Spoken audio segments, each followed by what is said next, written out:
Magandang gabi mga kababayan at welcome sa Ang Pinoy Facebook Live. Alam niyo, we're actually very happy that our guest for tonight is actually from the other side, probably the other side in Asia.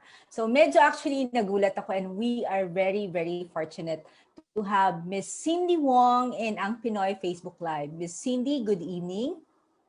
Good evening, Jaisel. How are you doing? Hi, everyone. Hi, I'm actually okay and we're actually okay here. Alam mo kanina, nagkwentuhan po kami bago mag-start si Cindy. By the way, as we have mentioned actually in our introduction dun sa Ang Pinoy Facebook Live, Cindy is actually an author and an entrepreneur. So she founded, I'll just read it kasi sayang, she founded 8 Letters Bookstore and Publishing, Fashion Hassles, and Tita Lifestyles. But she used to actually work in Hong Kong for quite some time. So maganda po yung ating mga topics ngayon. And she's now in Russia. So kanina sinasabi ko, Russia, Cindy, pakita mo naman yung kaninang pinakita mo sa akin. Okay, so guys, this is Siberia. Wait, maaraw pa. It's almost springtime and we're surrounded by mountains. I'm not sure if you can see my screen properly. We can see it. Yeah. Oo. Yes, yun. Ano oras ulit dyan? Kasi nagulat ako eh. 1 hour behind. So, now it's 7 p.m. Pero may araw pa. Okay. 7 p.m. Sabi ko, wow, ang ganda. 7 o'clock sa kanila na, pero tingnan mo ang liwanag pa ngayon. How are you? How am I? Wow. Thank you for asking. Well, how should I put it? I'm feeling very good, feeling very happy. I'm thrilled to share my stories with fellow Filipinos who are watching right now. And yeah, I'm very pregnant. That's all. Okay. Congratulations. Pero hindi obvious talaga ang itsura mo, very slim pa din. Cindy, we were actually discussing kanina, no? Because I've asked you kung paano ka nakapunta sa Siberia, which is sa may Russia. Can you share that to everyone kung paano nga ba yung kwento mo na you stayed in the Philippines, you worked in Hong Kong bago natin pag-focusan yung trabaho mo when you were in Hong Kong? Okay, medyo pang MMK, but I will just dwell. Summarize na lang. So I was 17 when I moved from Philippines to Hong Kong. It was because of a financial problem. And at that time, it was during SARS time, right after SARS time, and parang pandemic din. And then like we have to help the family to pay off a lot of our debts. So at that time I was 18 and then I started working in the travel industry at 18. And then I pretty much the rest is history because I've been in the travel industry for 10 years, actually 11 years. And then, I married a Russian Siberian. And so that's why I'm here in Russia right now. Wow, alam mo, nagulat ako kanina, kiniwento niya na, sabi mo nga, di ba, almost half of your life, you were actually in Hong Kong. And then I have mentioned to you that this is the first time that we're actually talking to someone who actually worked in Hong Kong. Ang tanong ko, kumusta ba yung setup ng corporate life sa Hong Kong? Well, I haven't really worked in the Philippines, so I cannot compare. But I would say I experienced a lot of pressure. Sobrang stress, sobrang pressured. And hindi bayad overtime, but you're expected to bring so much on the table. So parang, I mean, it was okay. It was a lot of there's a lot of learning curves, there's a lot of struggles, and pero once na overcome mo yon, it felt really good. Sabi nga nila, if you made it in Hong Kong, you can make it anywhere in the world. So, parang okay, sige, kaya ko to. I would say there's a lot of competition then amongst colleagues. You'll just have to choose a good company to work with, a good boss. Although I experienced some talaga may mga toxic environments sa office, 'di ba? But then when you discover or find a particular company na you can grow along with and okay yung culture, I would say you will also thrive as a person. You'll also grow as a person. But I think a good advice if you want to survive the corporate life would be keep on, I keep on looking for that good company that you can grow with. Don't settle, siguro. Lalo na kung bata ka pa, you can just keep on trying. But then on the other hand, kailangan mo rin magtiis for you to learn. Sometimes, I was very stubborn. I was very stubborn at that time na parang, okay, parang hindi naman, lagi na lang sinasabi, malito, malito. You can, and then I told my mentor, sabi ko, oo, pero may tama naman akong ginawa, di ba? And then I remember them saying, we're not counting your, the correct things that you did, the right things that you did. We're counting the the failures. Sabi ko, okay. Oh. So, sabi ko, okay, so that means I have to level up my game and I have to work better. Na parang okay, fine, got it, noted. Wow. Actually, medyo nagulat ako that we're not actually counting the right things. We're actually Mhm. counting the failures. First time ako makarinig ng ganun. That's very powerful. Yes. Grabe. And then I think I was 20 at that time. And I was saying, okay, parang, syempre I was so emotional. Parang gusto ko pang umiyak na parang, okay. So, baliwala yung mga ginawa ko. And then I realized na, oh nga naman, they're paying me for this job. So, I should do my part. I should do my responsibility. And what the right things, they are the things that I should be doing. Diba? Yeah. So, Oo, medyo, wow, napawaw ako doon. Medyo nagulat ako uh But I'm actually happy that you're out of the corporate now. So how long or when did you decide to leave the corporate life? When was okay. Uh, okay, the decision came when I was 26. Pero hindi mo pwedeng agad-agad iwanan ng corporate life, 'di ba? Mm, Kasi mm, the decision or the desire, there's a desire, but are you ready to live the corporate life? Kaya mo ba? Can you sustain? mm. Um, can you, what kind of lifestyle are you willing to to live? Parang gano'n na, okay, live the corporate lifestyle, but do you know what's on the other side of the fence? 'Di ba? Na parang, okay, so, but it took me 5 years. 5 years Wow. to prepare. Ano The yung, desire, mhm, ano sorry. yung story what Mhm. were your preparations? Kasi sabi mo, it took you 5 years. What were your preparations Mhm. para magsabi na I'm ready? Mhm. Okay, so firstly, I would say the savings. At that time, 'di ba, parang okay, hindi mahal, okay yung salary, but then yung expenses is also very expensive sa Hong Kong. And then okay, and then I said, okay, I need to have an emergency fund. I need to have an emergency fund. And then I was thinking, what kind of life do I want to live? Kasi I have to design all the other aspects around it. Will my mom or will my parents be okay with it? Will my family accept it? Na parang, kasi di ba sabihin nila, oh, wala ka sa corporate life, baka wala kang pera. Ganon.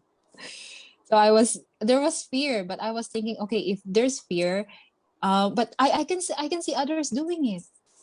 Diba? Parang there are other people na who are pursuing their thing. And then, okay, so there's the savings, and then there's the experimentation on the side. So that's why I started 8 letters on the side. It's always on the side because I was thinking, let's try to take some small risk and learn. Kasi hindi ako pumasok sa business school. Mm. Oo. I studied, okay, while I was working in Hong Kong, I was also studying in the evening. And I took up tourism and marketing management.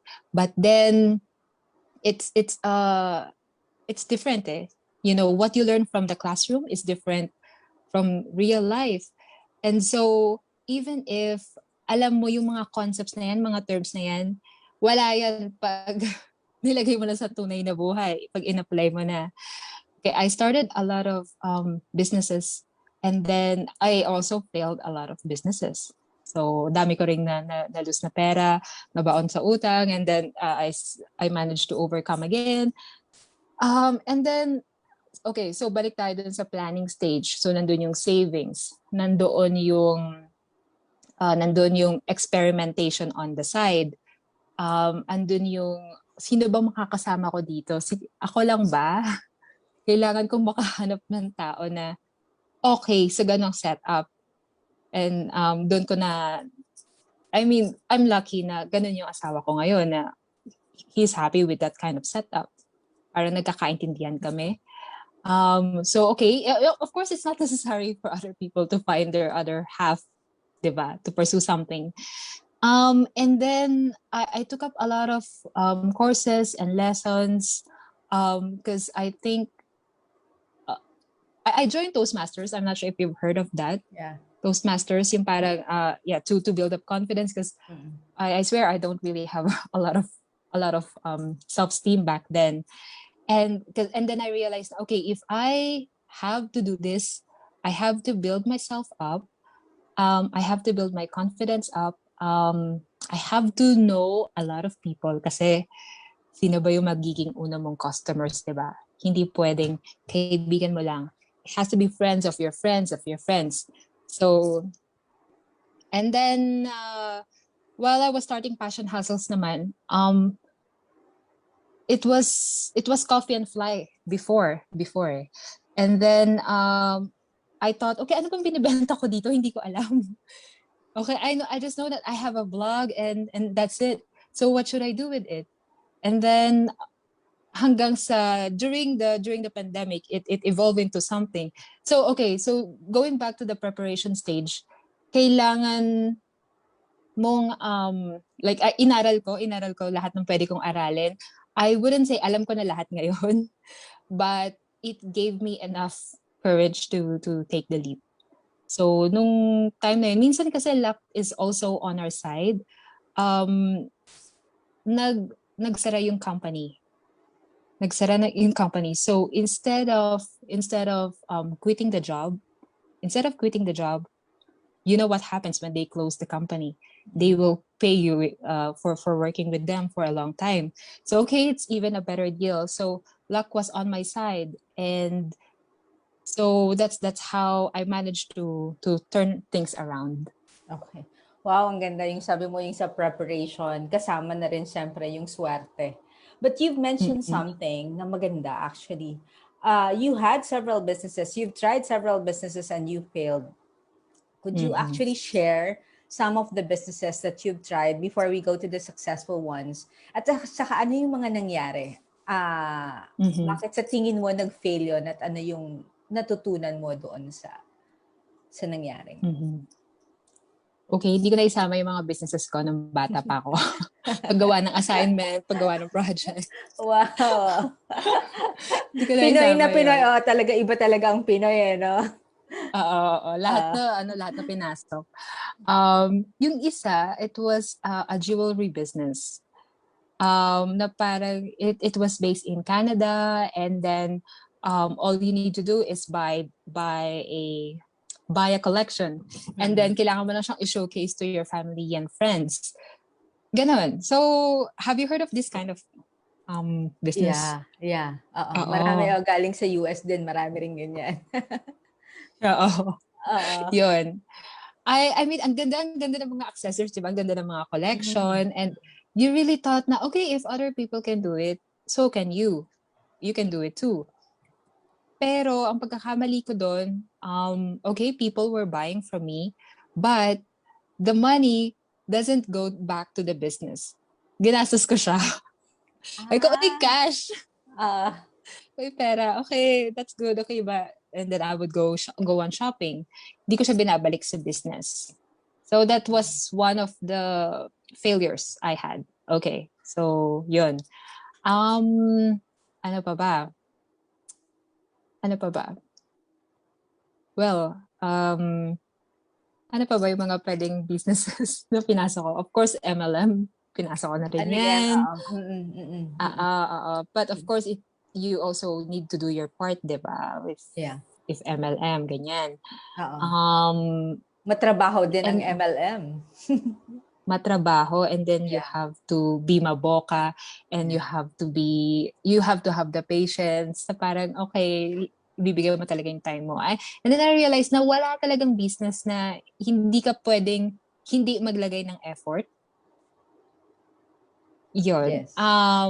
So, kahit ano pang klaseng businesses ang pasukin mo, uh, kung hindi ka maglalagay ng effort, then wala rin. So, sorry, hindi ko na maalala yung iba kong pinasok. But I remember, ang dami kong pinasok. At least maganda na bigla mong ano nga, marami akong pinasok, di ba? Maganda yun na nakalimutan mo na yung not so good. So, kailan ka nag-umpisang magdesisyon na, okay, it's time for me to open the 8 letters Okay. business? Okay, great. 8 letters, di ba nga? 8 letters bookstore and publishing. It's a bookstore. And then, alam mo yung, I started this about 5 years ago with my partner Marigold. Hi Marigold.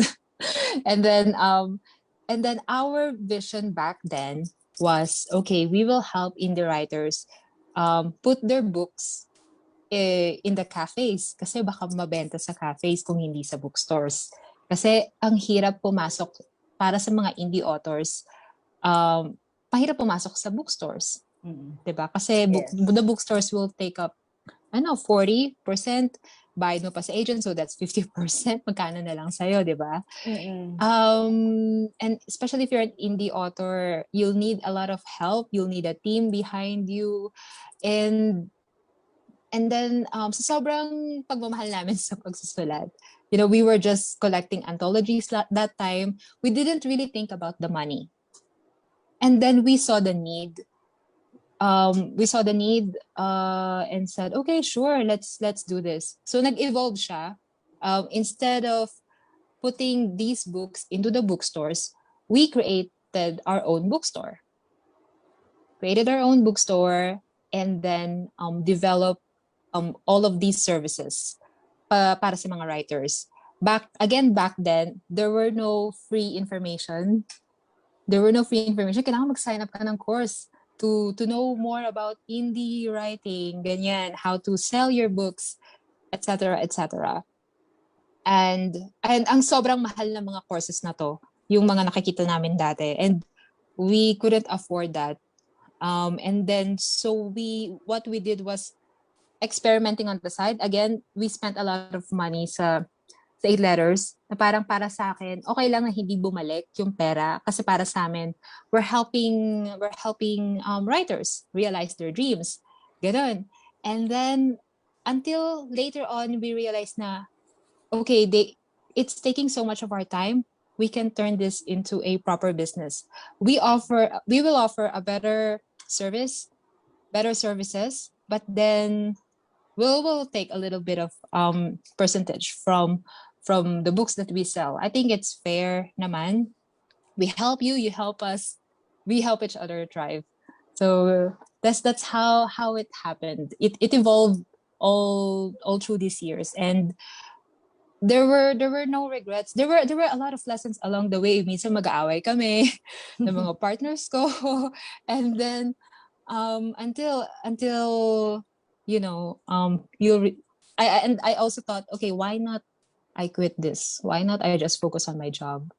Why not try na lang tayo ng ibang business? Kasi ano ba yan? Nakakapagod. But if you're a writer, yung pagiging writer kasi nasa dugo mo yun eh. Hindi pwedeng hindi ka magsusulat, hindi pwedeng you don't talk to other people, hindi pwedeng, or other writers, you don't socialize with them. Ang sarap sa pakiramdam that you're in the middle of, or you're in that environment, you're surrounded by fellow writers, fellow readers, fellow people who enjoy your art. And I think that's very something na hindi mapapalitan ng pera. And so I said, okay, let's keep on doing this. I hope that makes sense. Yeah, kaya rin tuloy-tuloy yung pagsusulat mo ng libro. That's right. Yeah, tuloy-tuloy din. And yeah, I guess hindi ko na siya maiiwan ngayon. So currently, what are actually the Mm. services that you have at eight letters? Mhm. Anong mga meron Okay. kayo? Mm-mm. Okay, anong mga meron kami? Mm-mm. Okay, by the way, bahala ko magsulat ng Seasons of Siberia na Oh, that's libro. But good. later on, yan. Oo, oo. Oo, oo. Para Kasi, mas makilala ng mga Pinoy. oo, oo. Ako lang Pinay dito eh. Wala akong nakitang Pinoy.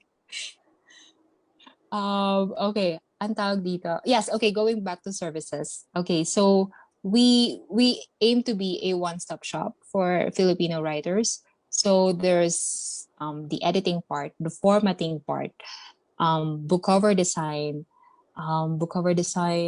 we even do promotional stuff, promotional materials. We can even do websites for the authors.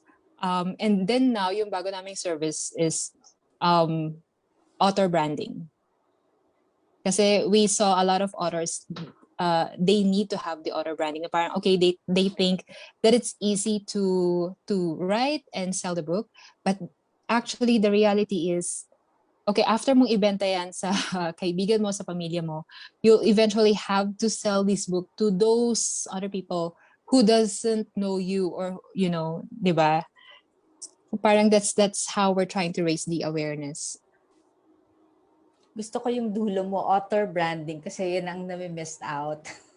Yeah, Oo. oo. Kala mo nag-post ka lang sa social media na, okay, my book is going out, ganyan. It's not enough. Na parang, actually, before your book launch, you have to think of a strategy maybe 6 months ahead. Correct. Diba? So from 8 letters, you went to, which is next ba? Passion, Hustles, or Tita's Lifestyles? Ang sumunod is Passion Hustles. Yung, yeah. So So Passion Hustles. kailan ka nag-start ng Passion Hustles at saka ano naman to? Okay, so Passion Hustles is a business for this is where we help small businesses thrive. Nagsimula lang kami ng pandemic, but we managed to help a lot of small businesses, a lot of startups along the way. Parang we help do the SEO write-ups, the content marketing, the social media marketing. What else? Yung social media marketing, this was one of the experimentation I was doing back while I was at my corporate job. Sabi nila, oh, okay, ayan na si Cindy, the selfie queen. But actually, it's more than a selfie. You are selling yourself to Yes. social media, Yes. diba? Yeah. Oo, oo. What I put on social media, iba yan sa tunay na buhay. And it's to help my businesses. But yeah, okay. So going back to Passion Hustles, nandyan din yung branding. And I also have a course, the Passion Hustle course. And kung what I want to show, or what I want to say is, you don't have to quit your full-time job right away. If you want to pursue your side hustles. Kasi di ba yung iba, okay, they work 9 to 5 jobs, but then at the back of their head, they want to do something else. They want to quit the job. They want to do something else. And what I'm saying is, no. Hold on. Don't quit your job yet. We're here to assist you. We're Ganun ba here. yun? We're here. Charot. Yeah. Ganun ba yun? Oh, that's a very good one ha. Kasi ibig sabihin, tinutulungan nyo talaga sila para mag-prepare dun sa full-time na gagawin nila. Mm-hmm. Yes. And sometimes, you don't really have to quit the job. Kahit na kung kaya mong pagsabayin, pwede mong pagsabayin. And may nabasa akong article about this, okay? Yung full-time job mo, it can help, your side hustle or your passion hustles, it can help fuel your full-time job. Kasi, okay, nagawa mo na yung gusto mo sa gabi. And so, pagdating mo sa work or office the next day, okay, you do the work, parang gusto mo nang umuwi agad kasi gusto mo nang gawin yung passion hustle mo in the evening. So, ang gagawin mo, sisipagan mo sa full-time job mo. Wow. Yeah. So, you have 2 options. You don't have to quit, but of course, you can also quit if you want to.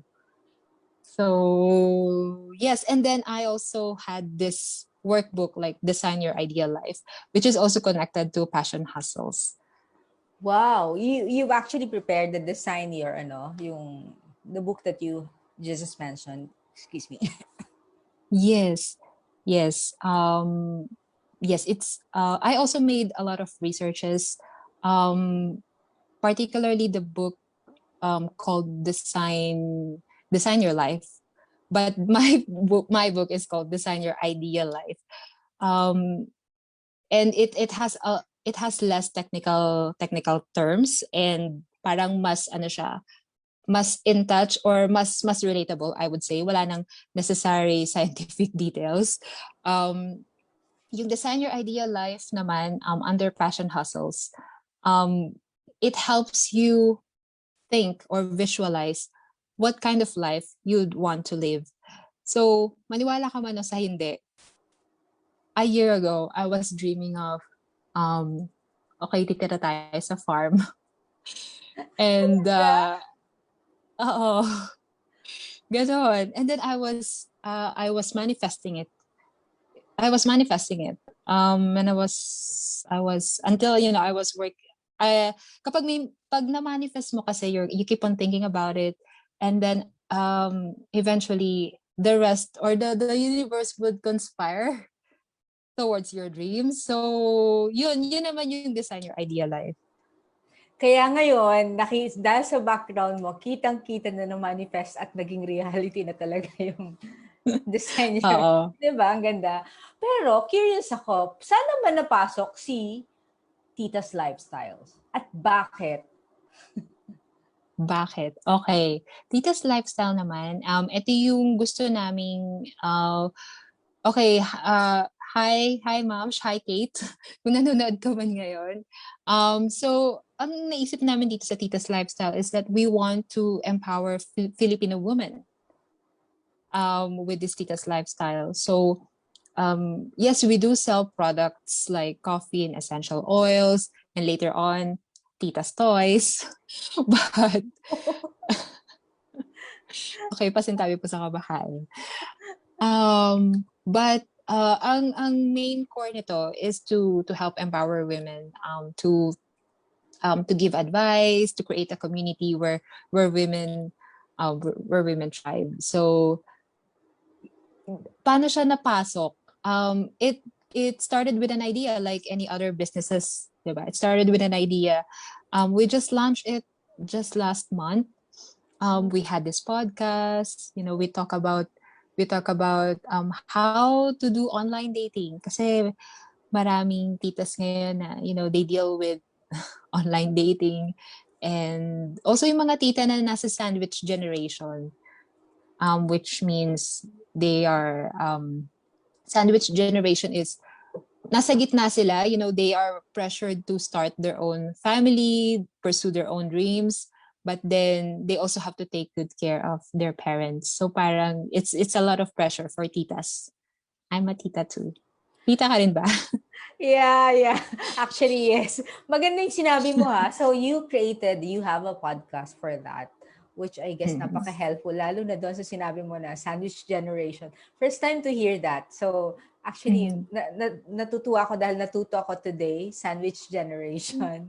Maganda yun. So magandang topic yun. You've also mentioned about the online dating for some people. I know medyo hot topic to.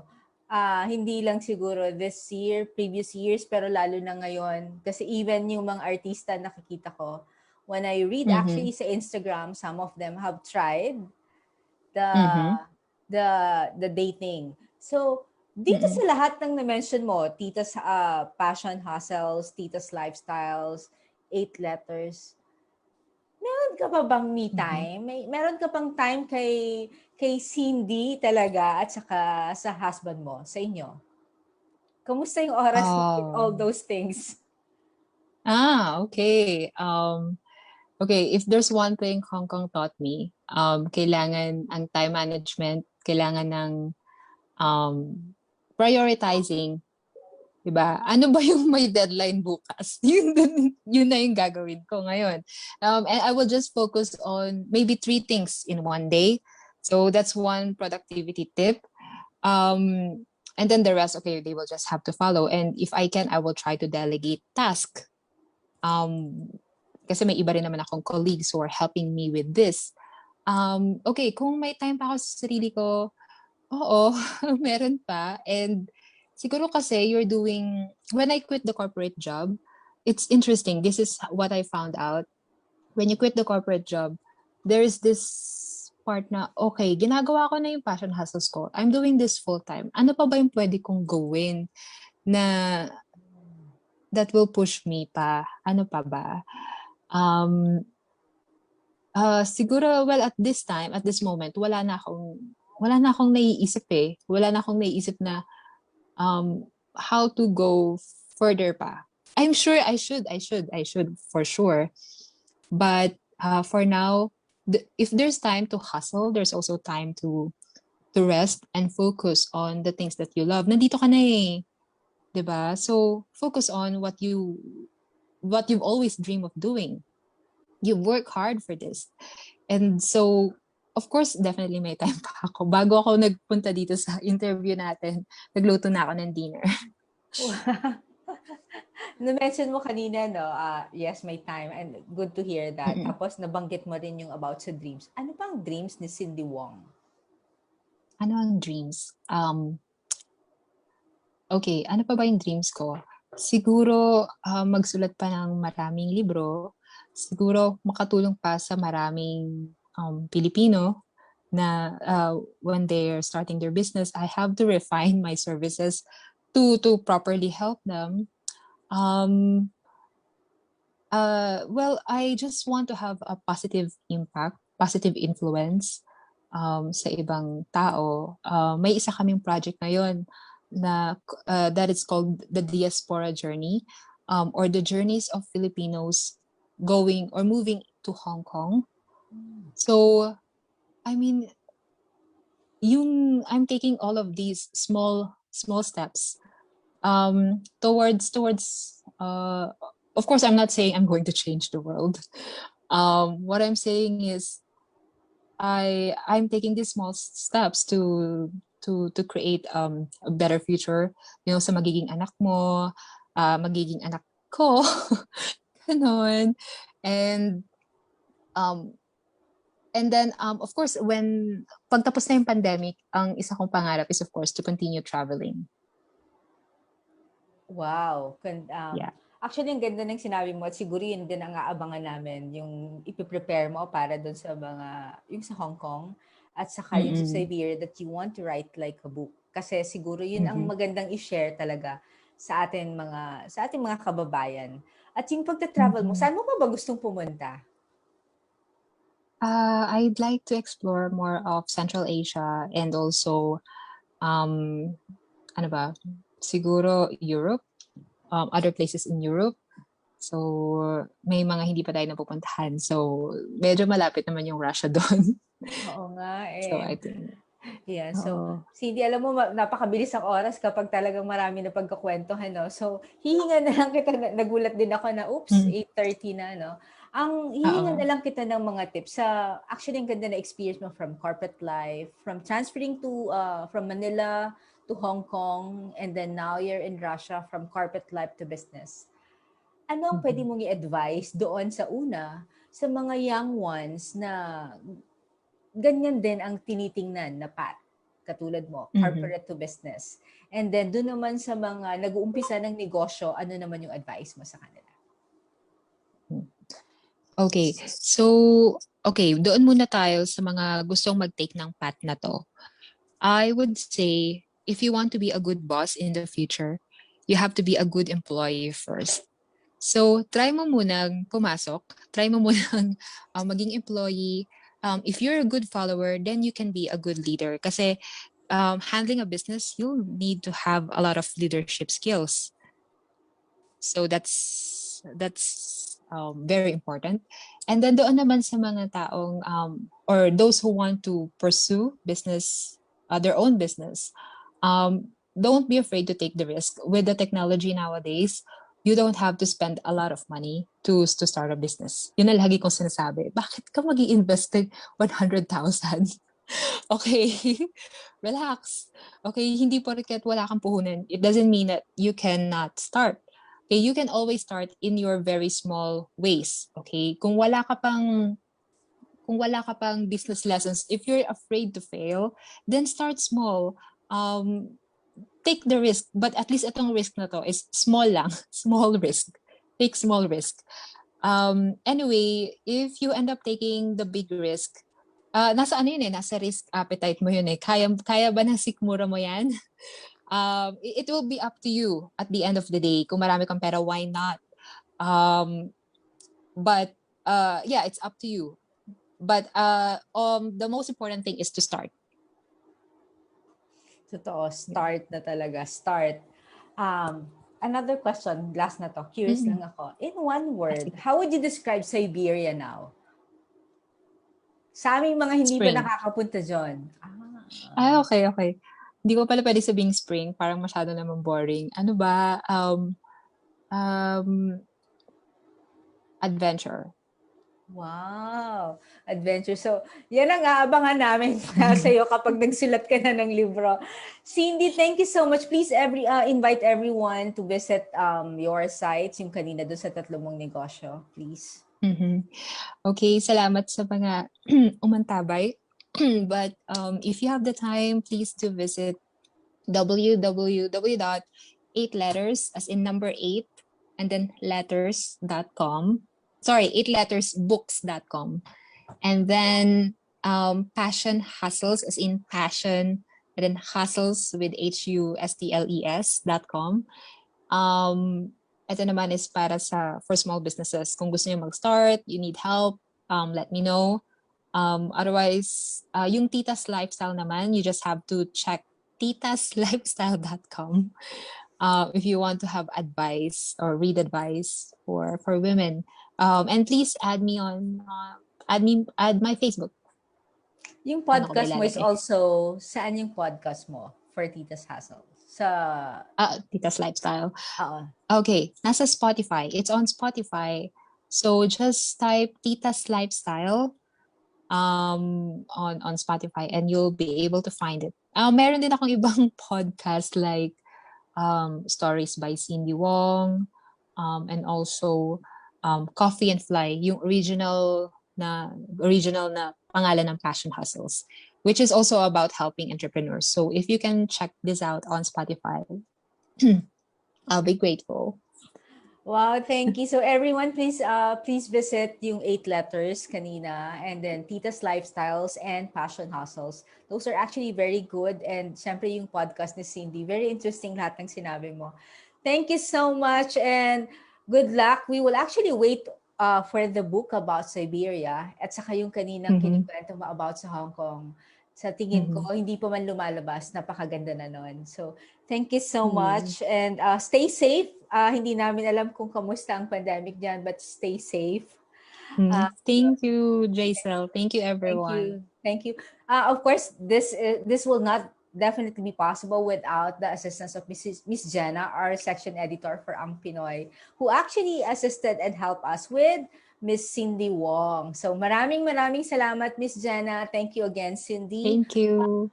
Please visit our portal, mga kababayan. It's www.angpinoy.net for Ang Pinoy Stories, Entry Pinoys, at marami pang iba. This episode will also be uploaded at our YouTube channel, Ang Pinoy Channel. So muli, this is Jaisel. We will see you on Saturday for another episode of Kamusta Ka Kabayan. 8 o'clock po, magkita-kita tayo. Thank you and ingat ka dyan, Cindy. Thank you. Bye, everyone. Congratulations, ang galing mo. Ay, salamat. Thank you.